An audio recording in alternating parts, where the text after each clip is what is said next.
বৈষম্য বিরোধী আন্দোলন দিয়ে শুরু, পরবর্তীতে ছাত্র জনতার গণ অভ্যুত্থানের মুখে পতন হয় আওয়ামী লীগ সরকারের। পদত্যাগ করে দেশ ছাড়েন সাবেক প্রধানমন্ত্রী শেখ হাসিনা।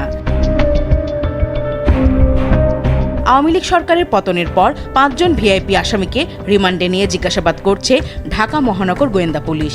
সাবেক প্রধানমন্ত্রীর উপদেষ্টা সালমান এফ রহমান, সাবেক আইনমন্ত্রী আনিসুল হক, সাবেক ডেপুটি স্পিকার শামসুল হক টুকু ও সাবেক তথ্য ও প্রযুক্তি প্রতিমন্ত্রী জুনায়েদ আহমেদ পলক ১০ দিনের রিমান্ডে আছেন। ২টি করে মামলায় তাদের রিমান্ডে নেওয়া হলেও ঢাকা ও ঢাকার বাইরে প্রতিদিন বিভিন্ন মামলায় আসামি হচ্ছেন মন্ত্রী এমপিরা। মামলাগুলো এখনও থানা পুলিশের কাছে তদন্তের জন্য রয়েছে। তবে ভিআইপি আসামি হিসেবে তাদের মিন্টো রোডের ডিবি কার্যালয়ে রাখা হয়েছে। সেখানে তদন্ত কর্মকর্তা সহ ডিএমপির ঊর্ধ্বতন কর্মকর্তারা তাদের জিজ্ঞাসাবাদ করছেন।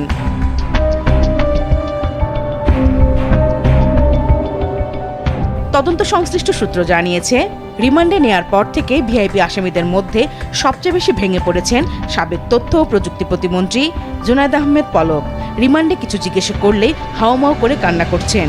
গ্রেফতারের পর থেকেই বেশিরভাগ সময় কান্নাকাটি করছেন তিনি। ইন্টারনেট শাটডাউনের বিষয়ে পলক তার দায় অস্বীকার করেছেন।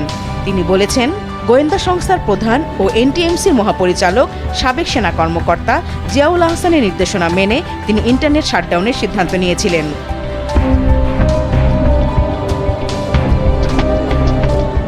এদিকে আইনমন্ত্রী আনিসুল হক বেশিরভাগ সময় ঘুম ও নামাজ পড়ে কাটাচ্ছেন। জিজ্ঞাসাবাদে শিক্ষার্থী হত্যা ও হামলা সহ এসব পরিস্থিতির জন্য দায় দিচ্ছেন আওয়ামী লীগের সাধারণ সম্পাদক ওবায়দুল কাদেরের ওপর। রিমান্ডে কিছু কিছু সময় আনিসুল হক বোকার মতো হাসছেন এমন কথাও শোনা যাচ্ছে।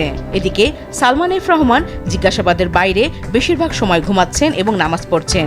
জিজ্ঞাসাবাদে তিনি জানিয়েছেন, এসব ঘটনায় তার একার দায় নয়। সাবেক প্রধানমন্ত্রী শেখ হাসিনা ও আওয়ামী লীগের শীর্ষ পর্যায়ের নেতাদের নির্দেশে সব হয়েছে। জুনায়েদ আহমেদ পলক স্বীকার করেছেন, স্ত্রী সন্তানদের ৪ আগস্ট বিদেশে পাঠিয়ে দিয়েছেন তিনি। আতিকা রহমান, RTV।